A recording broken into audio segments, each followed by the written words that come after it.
August 19ರಂದು ರೈತ ಸಂಘ ಹಸಿರು ಸೇನೆಯಿಂದ ಸಂಸ್ಥಾಪಕ ಎಚ್.ಎಸ್. ರುದ್ರಪ್ಪ ಅವರ ಸವಿನೆನಪಿನ ಕಾರ್ಯಕ್ರಮದ ವಿಚಾರ ಸಂಕಿರಣವನ್ನು ಹಮ್ಮಿಕೊಳ್ಳಲಾಗಿದೆ ಎಂದು ಸಂಘದ ರಾಜ್ಯಾಧ್ಯಕ್ಷ ಕೋಡಿಹಳ್ಳಿ ಚಂದ್ರಶೇಖರ್ ಸುದ್ದಿಗೋಷ್ಠಿಯಲ್ಲಿ ತಿಳಿಸಿದರು. ಈ ಸಂದರ್ಭ ಭಾರತ ಮತ್ತು ಅಮೆರಿಕ ಸಂಬಂಧಗಳ ಬಗ್ಗೆ ಇತಿಹಾಸದ ನೆನಪು ಮಾಡಿಕೊಂಡ ಅವರು, ಅಮೆರಿಕ ಅಧ್ಯಕ್ಷ ಟ್ರಂಪ್ ನಾಜೂಕತೆಯ ಮನುಷ್ಯನಾಗಿದ್ದಾನೆ. ಇದು ಭಾರತದ ಪ್ರಧಾನಿ ಅರ್ಥ ಮಾಡಿಕೊಳ್ಳಬೇಕು. ದೇಶದ ಒಳಗಡೆ ಅಮೆರಿಕವನ್ನು ಬೆಂಬಲಿಸುವ ಶಕ್ತಿಗಳಿವೆ. ಇದು ದೇಶಕ್ಕೆ ಅಪಾಯಕಾರಿಯಾಗಿದೆ. ಭಾರತ ಈಗಾಗಲೇ ಕೃಷಿ ಕ್ಷೇತ್ರದಲ್ಲಂತೂ ಸ್ವಾವಲಂಬಿಯಾಗಿದೆ. ರೈತರಿಗೆ ಮತ್ತಷ್ಟು ಶಕ್ತಿ ಕೊಡುವ ನಿಟ್ಟಿನಲ್ಲಿ ಅಮೆರಿಕದಿಂದ ಆಹಾರ ಪದಾರ್ಥಗಳನ್ನು ರಫ್ತು ಮಾಡಿಕೊಳ್ಳುವುದನ್ನು ನಿಲ್ಲಿಸಬೇಕು. ಜೊತೆಗೆ ರೈತರಿಗೆ ಕನಿಷ್ಠ ಬೆಂಬಲ ಬೆಲೆ ಎಂಎಫ್ಸಿ ಘೋಷಿಸಬೇಕು ಎಂದು ಆಗ್ರಹಿಸಿದರು. 9ನೇ ತಾರೀಕು ಕರ್ನಾಟಕದಲ್ಲಿ ರೈತ ಚಳುವಳಿಯನ್ನು ಸಂಸ್ಥಾಪಕರಲ್ಲಿ ಪ್ರಮುಖರಾದಂಥ ಎಚ್.ಎಸ್. ರುದ್ರಪ್ಪನವರ ಒಂದು ನೆನಪಿನ ಕಾರ್ಯಕ್ರಮ ಇದೆ. ಆ ಕಾರ್ಯಕ್ರಮವನ್ನು ವಿಚಾರ ಸಂಕಿರಣವಾಗಿ ನಾವು ಆಚರಣೆ ಮಾಡ್ತಾಯಿದ್ದೀವಿ. ಹಾಗಾಗಿ ಕಾರ್ಯಕ್ರಮದ ಇನ್ವಿಟೇಷನ್ ತಮ್ಮೆಲ್ಲರಿಗೂ ತಲುಪಿದೆ ಅಂತೇಳಿ ನಾನು ಭಾವಿಸ್ತೇನೆ.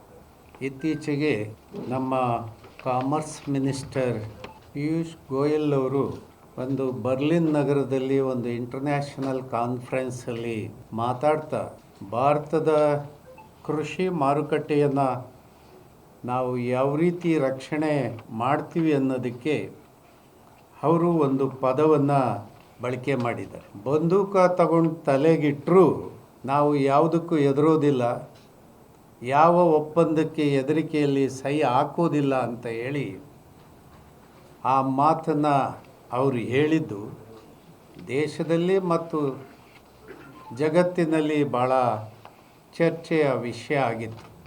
ಈಗ ನಡೀತಾ ಇರ್ತಕ್ಕಂಥ ಬಹಳ ಅತಿ ನಾಜೂಕಾದ ಚಾಲಕ್ಕಾದ ಮಾತುಕತೆಗಳು ದೇಶದ ಒಳಗಡೆ ನಡೀತಾ ಇದ್ದಾವೆ. ಅಮೇರಿಕ ಏನಾದರೂ ಮಾಡಿ ಭಾರತದ ಮಾರುಕಟ್ಟೆಯನ್ನು ಪ್ರವೇಶ ಮಾಡಲಿಕ್ಕೆ ಟ್ರಂಪು ಇಲ್ಲದ ಪ್ರಯತ್ನವನ್ನು ನಡೆಸ್ತಾ ಇದ್ದಾರೆ. ಹಾಗಾಗಿ ಅದೇನಾದರೂ ಪ್ರಯತ್ನ ಸಫಲ ಆದರೆ ದೇಶದ ಕೃಷಿ ಸತ್ತೇ ಹೋಗುತ್ತೆ. ಹೈನುಗಾರಿಕೆ ಬಗ್ಗೆ ನಾನು ಈ ಹಿಂದೆ ಹೇಳಿದ್ದೆ ಏನೆಲ್ಲ ಪರಿಣಾಮ ಆಗುತ್ತೆ ಅಂತ ಹೇಳಿ. ಹಾಗಾಗಿ ಬಂಧುಗಳೇ, ಇದನ್ನು ಯಾವುದೇ ಕಾರಣಕ್ಕೆ ನಾವೇನಾದರೂ ಇಂಪೋರ್ಟಿಗೆ ಅವಕಾಶ ಕೊಟ್ಟರೆ ಭಾಳ ಕೆಟ್ಟ ಪರಿಣಾಮ ಆಗುತ್ತೆ ಅನ್ನೋದ್ರ ಜೊತೆಗೆ ದೇಶದ ಒಳಗಡೆಯೇ ಒಂದು ದೊಡ್ಡ ಲಾಬಿ ಕೂಡ ಪ್ರಾರಂಭ ಆಗಿದೆ. ಅಮೇರಿಕವನ್ನು ಬೆಂಬಲಿಸುವಂಥದ್ದು, ಆ ಇಂಪೋರ್ಟಿಗೆ ಸಪೋರ್ಟ್ ಮಾಡ್ತಕ್ಕಂಥ ಲಾಬಿಗಳು ಭಾಳ ಜೋರಾಗಿ ಒಂದು ಪ್ರಕ್ರಿಯೆಯನ್ನು ನಡೆಸ್ತಾ ಇದ್ದಾರೆ. ನಾನು ಈ ಸಂದರ್ಭದಲ್ಲಿ ನಮ್ಮ ಪ್ರೈಮ್ ಮಿನಿಸ್ಟ್ರಿಗೆ ವಿನಂತಿ ಮಾಡೋದೇನೆಂದರೆ, ಅಂಥ ಯಾವುದೇ ಸಂದರ್ಭ ಬಂದರೆ ನಮಗೆ ಆಹಾರದ ಕೊರತೆ ಇಲ್ಲ.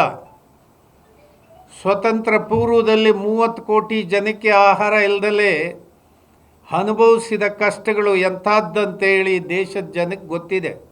ಆದರೆ ಈಗ 145, 146ಕ್ಕೆ ಪ್ರಜಾಸಂಖ್ಯೆ ಏರಿದೆ.